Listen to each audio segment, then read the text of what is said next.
오늘 본문은 32장부터 시작되어서 37장까지 4번에 걸쳐서 끊김없이 쭉 이어지던 엘리후의 변론, 이 엘리후의 말이 끝나는 지점입니다. 엘리후는 하나님이 욥을 만나시기 전, 그러니까 욥이 하나님을 만나기 전 욥을 준비시키는, 마치 세례요한과 같이 하나님을 만나기 전 그를 준비시키는 중보자의 역할을 감당하고 있는 인물입니다. 그래서 엘리후는 먼저 욥이 하나님을 만나기 전, 하나님이 욥을 만나시기 전 욥 자신에 대하여서 욥이 어떠한지, 하나님 앞에 서 있는 욥이 어떠한지 그 자신에 대한 메시지를 주었어요. 자기 의로 가득 차 있으며 자기가 뭔가 할 수 있다라고 생각하고 있었던 그 욥이 하나님 앞에서 어떤 존재인지에 대해서 욥에 대한 메시지를 주었었죠. 그리고 또 엘리후는 욥이 하나님을 만나기 전 지금 욥이 지나가고 있는 이 고난에 대해서도 메시지를 주었습니다. 이 고난에 대한 메시지. 그런데 이제 그의 마지막 변론은 이제 욥이 만나게 될 하나님에 대한 메시지를 가득 담고 있습니다. 그러니까 엘리후는 느닷없이 32장에 욥에게 나타나서 하나님이 욥을 만나시기 전 욥을 준비시키는 인물로서 욥 자신에 대한 메시지를 주었고, 욥이 당하고 있는 고난에 대한 메시지를 주더니 이제는 곧 욥이 만나게 될, 곧 욥을 만나 주실 하나님에 대한 메시지를 주고 있다라는 말입니다.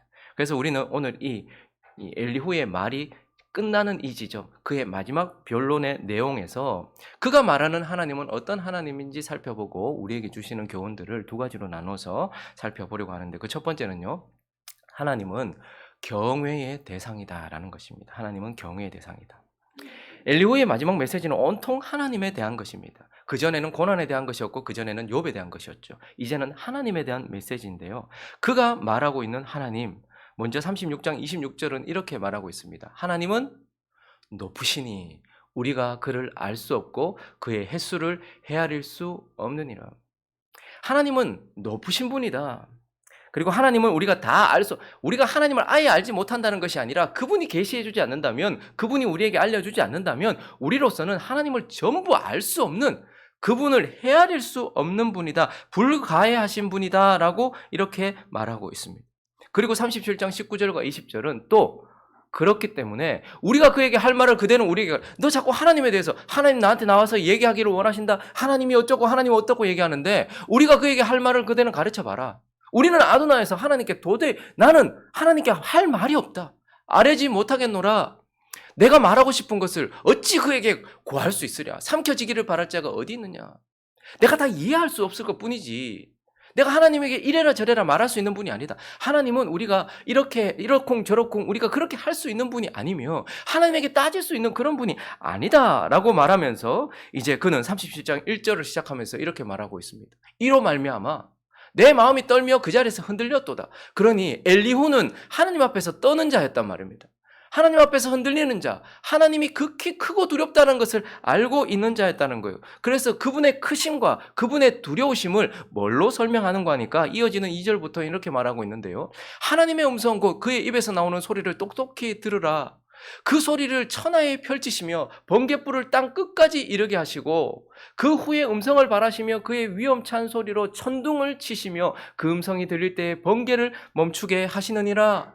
하나님은 놀라운 음성을 내시며 우리가 헤아릴 수 없는 큰 일을 행하시느니라 라고 말하면서 하나님의 크심, 하나님의 두려우심, 이걸 뭘로 설명하는 거 하니까 기후를 통치하시는, 날씨를 통치하시는 폭풍우를 이 땅 가운데 보내시고 그 폭풍 가운데 천둥을 치게 하시고 그 천둥 가운데 번개를 이 땅으로 내리시는 그러한 하나님으로 표현을 하면서 하나님이 얼마나 크고 두려우냐 이렇게 말하고 있는 거예요. 하나님의 크심, 하나님의 위엄, 하나님의 두려움, 이 모든 것들을 지금 우리가 통제할 수 없는 폭풍이 치는 상황 가운데서 그 폭풍을 주관하고 계신 하나님을 통하여서 보여주고 있는 것입니다. 지금이야 과학이 발달하고 하나님이 일반 은총을 주셔가지고 하나님이 자연을 어떻게 통치하시는지, 날씨가, 기후가 어떻게 변화되는지 우리가 많이 알게 되었습니다. 하나님의 은혜죠. 그래서 번개가 치는 원리, 그리고 천둥에 대한 것, 그리고 구름이 생기는 것, 그리고 기후가 바뀌고 폭풍이 오는 것, 이러한 것들에 대하여 우리에게 하나님께서 은총을 주셔서 그러한 것들이 어떻게 일어나는지 어느 정도 우리가 알게 되었지만, 그러나 이 욥기가 쓰여지던 때를 한번 생각해 보십시오. 지금도 감당할 수 없는 폭풍이 내리치면 얼마나 두렵습니까? 지금도 번개가 치고 번개가 이 땅을 때리고 천둥이 우르르 쾅쾅 소리를 낼 때면 애들이 웁니다. 그러니 그러한 원리를 전혀 알 수 없었던 그때에 그러한 폭풍을 내리시고 그러한 천둥을 치시며 그러한 소리로 하나님 말씀하시는 것 같은 하늘의 소리가 들리고 번개가 번쩍번쩍 내려서 이 땅에 불을 붙이고 모든 것을 파괴하는 그런 것들을 볼 때면 하나님이 얼마나 크고 두려우신가 하는 것을 그가 말하고 있는 거예요. 그래서요, 그는 하나님이 정말로 크고 두려우신 분이다 라고 말하지만, 그러나 그가 이러한 하나님에 대하여서 말하면서 결론적으로 그렇기 때문에 우리는 그에게 입도 뻥끗할 수 없어, 그렇기 때문에 우리는 하나님을 무서워해야 돼, 이렇게 말하는 것이 아니라 그의 결론은 37장 21절부터 이렇게 말하고 있습니다. 그런즉 하나님이 얼마나 크고 두려우냐, 통제할 수 없는 분이다, 감당이 되냐, 그렇지 않다, 높고 위대하시고 크고 두려우신 분이다. 그런즉 바람이 불어 하늘이 말끔하게 되었을 때, 왜 폭풍이 막 치다가요, 어느 순간 폭풍이 비가 그치고 천둥과 번개가 그치고 난 이후에 바람이 불어서 쫙 하늘이 구름이 쫙 열리면서 말끔하게 되었을 때에 그 가운데서 그 밝은 빛이 쫙 비치잖아요. 그럴 때 여러분 그걸 볼 수 있습니까? 구름이 겹겹이 쌓이고 폭우가 쏟아지고 번개가 치고 천둥이 치던 그런 시간이 지나고 나서 바람이 불어서 구름이 쫙 거쳤을 때 해가 빛을 쫙 발할 때 얼마나 눈이 부십니까? 아무도 그걸 볼 수 없어요. 그런 것처럼 북쪽에서는 황금 같은 빛이 나오고 하나님께서는 두려움, 위험, 그러니까 하나님은 그런 분이라는 거예요. 그런데 여러분, 구름이 거치고 밝은 빛이 확 비칠 때 우리가 그것을 이렇게 쳐다보고 있을 수는 없지만 그 빛을 얼마나 바랬고 그 빛을 얼마나 좋아합니까? 비가 계속해서 내리고 폭우가 쏟아지고 번개가 치고 천둥이 치던 그 두려운 시간이 지나가고 바람이 불어서 구름이 착 거칠 때 그 빛을 우리가 이렇게 쳐다보고 있을 수는 없지만, 그러나 그 빛을 우리가 얼마나 원했고 그 빛이 얼마나 따사로우며 그 빛이 얼마나 사랑스럽습니까? 하나님은 그런 분이다라는 거예요. 그렇기 때문에 23절부터 계속 보시면 전능자를 우리가 찾을 수 없다, 그는 권능이 지극히 크사 정의나 무한한 공의를 굽히지 아니하시는 그런 크고 두려우신 분이지만, 그렇기 때문에 두려워하라는 것이 아니고, 첫째 줄 읽을까요? 시작. 그러므로 사람들은 그를 경외하고. 우리가 그렇게 바라던 햇살, 그러나 우리가 함부로 쳐다볼 수 없는 햇살, 그렇지만 우리가 사랑하는 햇살, 우리가 그렇게 바라는 햇살처럼 하나님은 두려워할 뿐이 아니고 무서워하고 떨 뿐이 아니라 하나님은 사랑으로 공경해야 될 대상, 하나님을 향한 바램을 가지고서 그분을 존경해야 될 대상, 그분을 공경하고 사랑해야 될, 그분은 경외를 받으실 대상이다라는 거예요. 이 당시 이 글이 쓰여질 때는 자연의 통치의 원리를 잘 알지 못했고 천둥과 번개 그 자체가 너무 두려워서 사람들은 하나님을 그저 무서워하기만 했어요. 근데 이 시대를 사는 우리는요, 이제 하나님이 자연과 이 피조 세계를 어떻게 돌리는지 그런 과학적인 기술이나 어떤 그 학문이 발달함으로써 그것을 좀 깨닫게 됨으로써 이제는 그것을 돌리는 하나님, 그것을 통해서 역사하시는 하나님을 아예 무시하는 시대가 되었어요. 그러니 그 이전 시대에는 하나님을 무조건 무서워했고, 지금은요, 하나님이 아예 없는 듯 그냥 이걸 자연 법칙인 것처럼 현상인 것처럼 생각해서 하나님을 무시하고 있어요. 그런데 이 사이에서 엘리후는 이제 곧 만나게 될 하나님, 그 하나님이 욥에게는 경외받으실 하나님, 햇살처럼 우리에게 사랑스럽지만 함부로 대할 수 없는 그런 경외할 대상이다라고 지금 엘리후가 하나님이 욥을 만나시기 전 욥에게 그 하나님에 대하여 경외할 대상이라고 가르쳐주고 있는 것입니다. 그리고 오늘 이 마지막 엘리후의 변론을 통하여서 이제 그가 곧 만나게 될 하나님은 어떤 하나님인가? 그는 또한 신뢰의 대상이라는 거예요. 하나님은 신뢰의 대상이다라고 말합니다. 엘리후는 폭풍이 치는, 번개가 치고 천둥이 오는 그러한 상황 속에서 그것을 통치하시는 하나님을 통하여 크고 두려우신 분이다, 우린 무서우신 분이다, 두려우신 분이다라고 그분을 그래서 경외해야 된다라고 말하지만, 또 한편 그분이 이 모든 것, 우리가 볼 때는 그 질서가 전혀 없는 것 같아요. 법칙이 전혀 없는 것 같아요. 폭풍이 왜 치는지, 얼마나 치는지, 이런 상황 가운데서는 모든 것이 다 혼돈스럽잖아요. 그렇지만 그분은 모든 것을 통제하시는 하나님, 모든 것을 주관하시는 하나님, 섭리하시는 하나님이다라고 또한 말하고 있어요. 그래서 37장 6절부터 8절까지 보시면 그가 눈을 명하여 땅에 내리라 하시며 적은 비와 큰 비도 내리게 명하시느니라. 그가 모든 사람의 손에 표를 주시어 모든 사람이 그가 지으신 것을 알게 하려 하심이라. 그러나 짐승들은 땅속에 들어가 그 초소에 머무느니라. 이렇게 말하면서 하나님이 폭설을 내리게 하시기도 하고 하나님이 폭우를 내리기도 하시기도 한다는 거예요. 그래서 사람들은요, 그러한 하나님의 섭리 아래에서 자기의 일손을 놓기도 해야 되고 또한 하나님께서 때를 주시면 일을 하기도 하는, 그래서 모든 사람들이 우리가 통제할 수 없고 우리가 가늠할 수도 없는 그런 역사들 속에서 일하시는 하나님의 손에 의하여서 그분 안에 달려있다, 이렇게 말하는 거예요. 그래서 6절부터 8절까지를 원문을 살려서 더 와닿도록 해석을 하면 이렇습니다.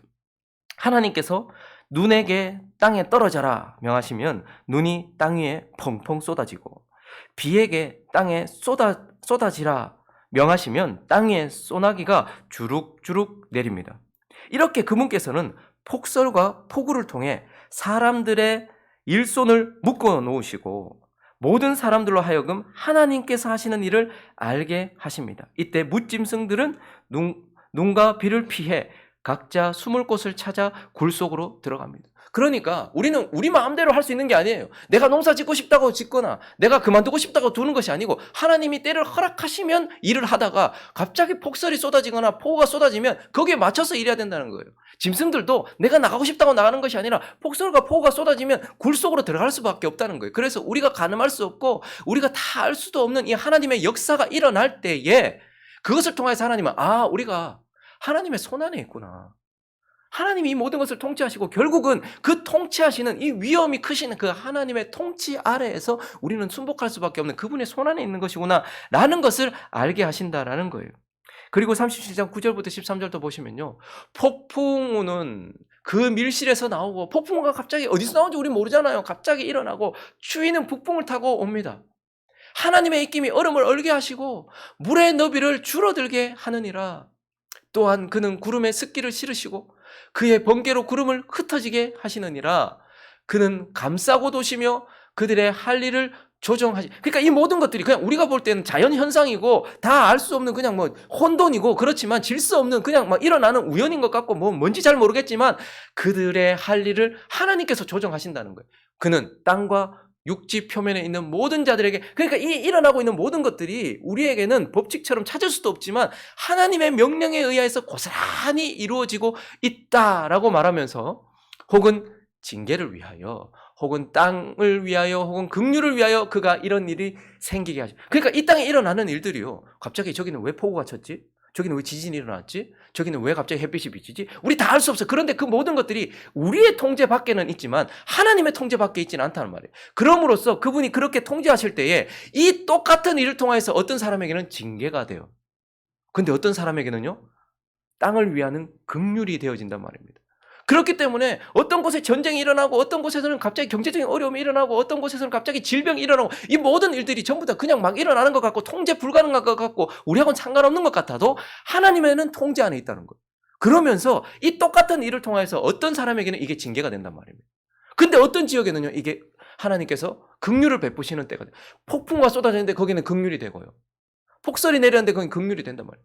그러니까 이 모든 것들을 하나님께서 섭리하실 때에 그분은 우리가 그분의 손안에 있다는 것을 알게 하시고 또한 그분이 어떤 자에게는 긍휼도 베푸시고 또 어떤 자에게는 징계도 베푸시는 그분 안에 통치 안에 있다라는 거예요.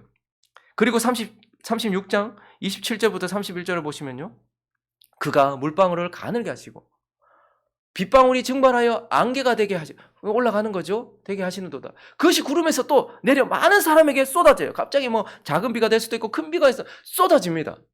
겹겹이 쌓인 구름과 그의 장막의 우레소리를 누가 하느니. 그러니까 이런 일들에 대해서 우리는 일어나는 데 대해서 깨달을 수 없어요. 보라, 그가 번갯불을 자기 사면에 펼치시며 바다 밑까지 갑자기 번개가 치고 이런 두려운 일들이 일어나요.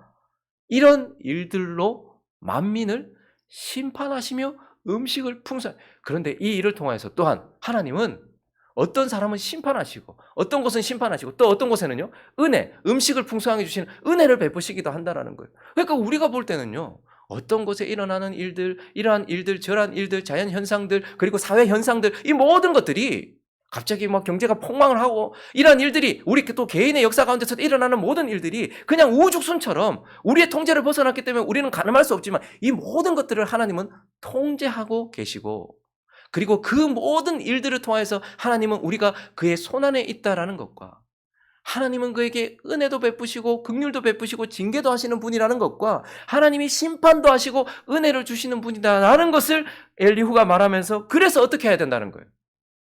전적으로 우리는 하나님을 의뢰할 수밖에 없다라는 거예요.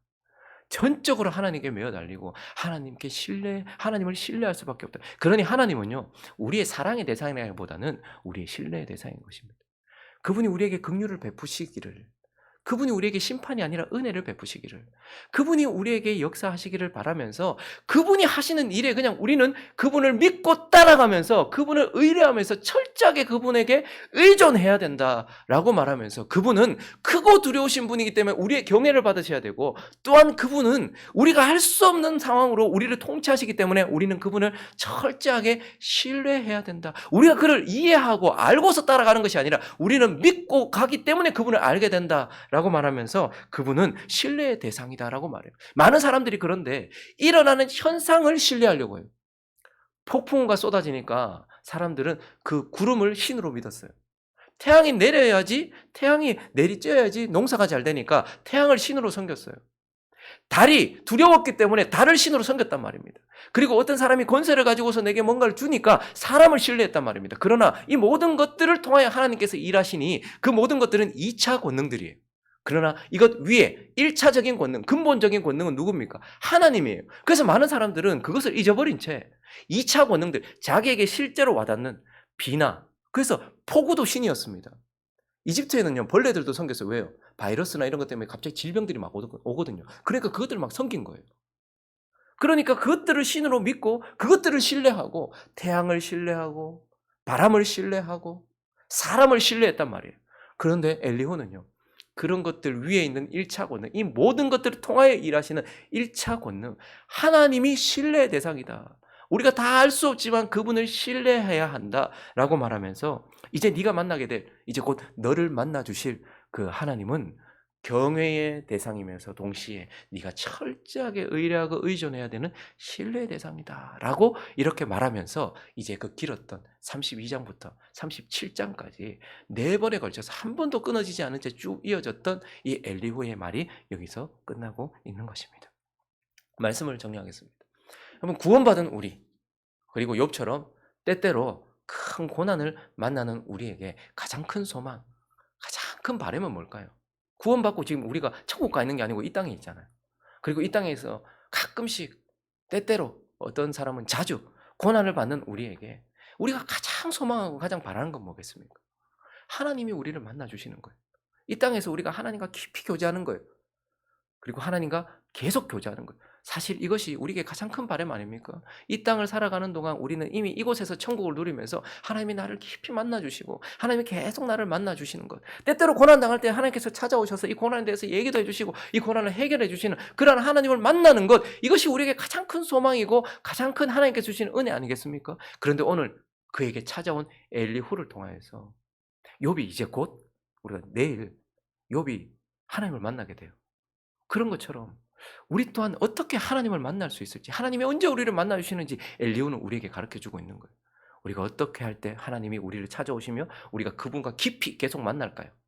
엘리후가 말했던 것처럼 나 자신을 깨트릴 때, 자기가 옳다는 의로 가득 차 있을 때가 아니라, 욥이 자기가 옳다, 끝까지 자기가 옳다라고 주장할 때가, 그때 하나님이 만나 주시는 게 아니에요. 자기를 깨트릴 때, 그리고 나는 철저하게 무능하다라는 것을 깨닫고 자기를 낮출 때에, 자신을 깨트리고 자신을 낮출 때, 그리고 오늘 이 하나님을 경외하고 이 하나님을 신뢰할 때에 비로소 38장 곧 이어서 하나님이 그를 만나 주신다라는 것을 보면서, 욥이 자신을 깨트리고 자신을 낮추고 하나님을 경외하고 하나님을 신뢰할 때 드디어 욥에게 하나님이 찾아오셨고 욥이 하나님을 만났던 것처럼 저와 여러분 또한 이 엘리후의 말을 통해서 자기가 옳다라고 주장하는 나 자신, 나의 의를 깨트리고 나는 아무것도 아니라는 나의 무능함을 깨닫고 자신을 낮추며 하나님을 무시하거나 하나님을 그저 두려워하는 대상이 아니라 하나님을 경외하고 철저하게 그분을 신뢰하는 믿음으로 나아갈 때 우리도 하나님이 우리 인생 가운데 찾아오시고 우리를 만나 주실 것입니다. 이러한 은혜를 누리는 저와 여러분 되시기를 예수 그리스도의 이름으로 축원합니다.